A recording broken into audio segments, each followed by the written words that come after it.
আমাৰ পৃথিৱীখনৰ বেলেগ বেলেগ ঠাইৰ এনে কিছুমান চহৰৰ কাহিনী আমি শুনিবলৈ পাওঁ, যি হাজাৰ হাজাৰ বছৰ আগত আমাৰ মাজৰ পৰা বিলুপ্ত হৈ গৈছে। পৌৰাণিক মান্যতা অনুসৰি এই চহৰবোৰ বহুত স্পেচিয়েল আছিল, কাৰণ ইয়াত বহুতো অসাধাৰণ মানুহে বাস কৰিছিল।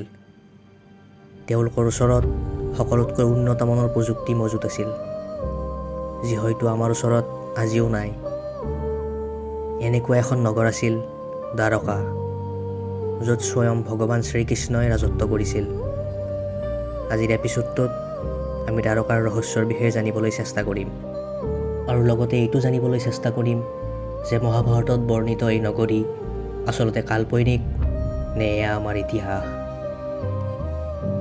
মহাভাৰতত কোৱা হয়, নিজৰ মামা কংসক বধ কৰি ভগৱান শ্ৰীকৃষ্ণ মথুৰাত বাস কৰিবলৈ লয়। মগধৰ ৰজা জৰাসন্ধই মথুৰাত 17 বাৰ আক্ৰমণ কৰে, কিন্তু কৃষ্ণই জৰাসন্ধৰ মৃত্যু ভীমৰ হাতত লিখিছিল। জৰাসন্ধৰ আক্ৰমণৰ পৰা বাচিবলৈ কৃষ্ণ যাদৱসকলৰ লগত মথুৰাৰ পৰা দূৰলৈ গুচি যায়। কোৱা হয়, তেওঁ সমুদ্ৰ দেৱতাৰ পৰা 96 স্কুৱেৰ মিটাৰৰ মাটি বিচাৰিলে, আৰু ভগৱান বিশ্বকৰ্মাৰ দ্বাৰা এনে এখন চহৰৰ নিৰ্মাণ কৰালে, যি স্বৰ্গতকৈ কোনো গুণে কম নাছিল। এই চহৰখনৰ নাম পিছলৈ দ্বাৰকা হ'ল। দ্বাৰকাত 900টা মহল আছিল, যি সোণেৰে সজোৱা হৈছিল। গোটেই চহৰখন অতি উত্তম ধাতুৰে নিৰ্মাণ কৰা হৈছিল, আৰু লগতে তাৰ ওপৰত সোণৰ পৰশ দিয়া হৈছিল। চহৰৰ ৰাস্তাবোৰ 50 ফিট বহল আছিল, যাতে দুখন ৰথ সহজে একেলগে পাৰ হৈ যাব পাৰে। চহৰৰ চাৰিওফালে সুৰক্ষাৰ বাবে 13 ফুট ওখ ৱাল আছিল। চহৰৰ ভিতৰত বহুত ধুনীয়া ধুনীয়া বাগিচা নিৰ্মাণ কৰা হৈছিল, য'ত বহি চহৰৰ লোকসকলে প্ৰাকৃতিক সৌন্দৰ্য উপভোগ কৰিছিল।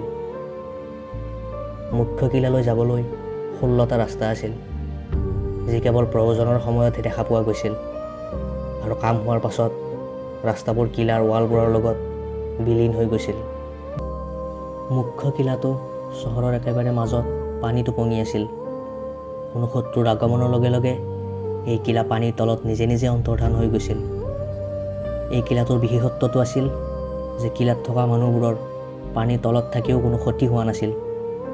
দ্বাৰকাৰ এনে বৰ্ণনাৰ পৰা এইটো অনুমান কৰিব পাৰি যে এই চহৰ পৃথিৱীত এক্সিষ্ট কৰা যিকোনো চহৰতকৈ উত্তম আছিল, আৰু আমাৰ ভাৰতত আটলাণ্টিছতকৈ উন্নত এখন চহৰ আছিল। মহাভাৰতৰ যুদ্ধ শেষ হোৱাৰ পাছত যেতিয়া কৃষ্ণই গান্ধাৰীক লগ কৰিবলৈ যায়, তেতিয়া গান্ধাৰীয়ে নিজৰ পুত্ৰসকলৰ মৃত্যুৰ প্ৰতিশোধ লয়। তেওঁ কৃষ্ণক অভিশাপ দিয়ে যে তেওঁৰ কোনো সন্তানেই জীয়াই নাথাকে, কাৰণ গান্ধাৰীৰ আৰোপ আছিল যে কৃষ্ণই যদি বিচাৰিলে হয় তেনেহ'লে এই যুদ্ধ নহ'ল হয়, আৰু গান্ধাৰীৰ আটাইকেইজন পুত্ৰ জীয়াই থাকিল হয়। কৃষ্ণই গান্ধাৰীৰ অভিশাপ নিজৰ মূৰত এইকাৰণেই লৈছিল যে কাৰণ যদু বংশৰ লোকসকলো সেই সময়লৈ অধৰ্মী হৈ উঠিছিল, আৰু তেওঁলোকৰ বিনাশৰ প্ৰয়োজন আছিল।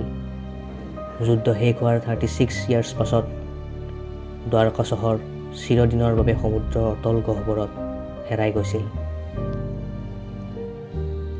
ভাৰতৰ পশ্চিম দিশত 65,000 স্কুৱেৰ ফিট কিলোমিটাৰলৈ বিস্তৃত হৈ আছে গুজৰাটৰ সৌৰাষ্ট্ৰ, যাক তিনিফালৰ পৰা আৰৱ সাগৰে আৱৰি আছে, আৰু ইয়াতেই আছে এখন ঐতিহাসিক চহৰ দ্বাৰকা।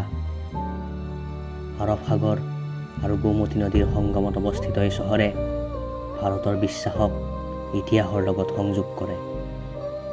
চাৰিধামৰ এখন দ্বাৰকাৰ এক নিজস্ব স্থান আছে, কাৰণ ইয়াক ভগৱান শ্ৰীকৃষ্ণৰ চহৰ বুলি কোৱা হয়।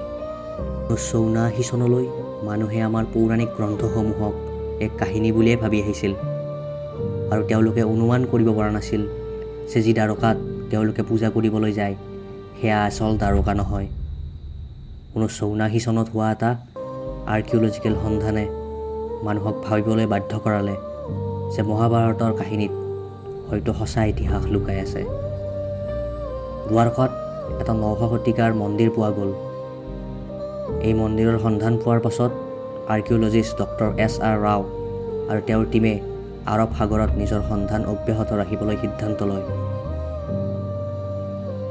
এই সন্ধানত উদ্ধাৰ হ'বলৈ ধৰিলে বিভিন্ন অস্ত্ৰ, বাচন বৰ্তন আৰু লগতে অলংকাৰৰ দৰে বস্তু, যাৰ ব্যৱহাৰ প্ৰায় 1000 বছৰ আগতে কৰা হৈছিল।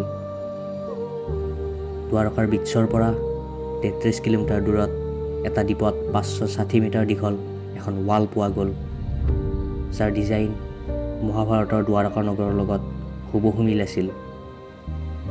মহাভাৰতৰ কথা অনুসৰি দ্বাৰকাৰ ৱালত 50টা স্তম্ভ আছিল। ইয়াৰ ভিতৰত 30টাক উদ্ধাৰ কৰা হয়। কাৰ্বন ডেটিঙৰ পৰা গম পোৱা গ'ল যে এই ৱাল 3500ৰ পৰা 4000 বছৰ পুৰণি, আৰু ইতিহাসকাৰসকলৰ মতে সেয়া মহাভাৰতৰ সময় আছিল। ডক্টৰ এছ.আৰ. ৰাওৱে বহু বছৰলৈ সন্ধান চলাই তেওঁৰ ৰিপৰ্টত জনালে যে পানীৰ তলত পোৱা চহৰৰ ভগ্নাৱশেষৰ লগত মহাভাৰতৰ বৰ্ণিত দ্বাৰকাৰ বহুত মিল আছে। সেই সময়ত এই চহৰখন আছিল আৰু কিবা কাৰণত পানীত ডুবি গৈছিল। সন্ধানত পোৱা ভগ্নাৱশেষবোৰৰ দ্বাৰা এই কথাটো প্ৰমাণিত হয়। তেনেহ'লে আমাৰ দেশ ভাৰতবৰ্ষত এনে এখন চহৰ আছিল য'ত স্বয়ং ভগৱান শ্ৰীকৃষ্ণই ৰাজত্ব কৰিছিল। আপোনালোকৰ এই বিষয়ত মতামত কি? কমেণ্টত আমাক নিশ্চয় জনাব। আপোনালোকৰ ওচৰলৈ আমি সোনকালে আৰু এনেধৰণৰ এপিছ'ড এটি লৈ আহিম। তেতিয়ালৈ প্লিজ চেনেলটো ছাবস্ক্ৰাইব কৰক। আপোনালোকৰ সাহস আৰু মৰম আমাৰ সদায় কাম্য। ধন্যবাদ।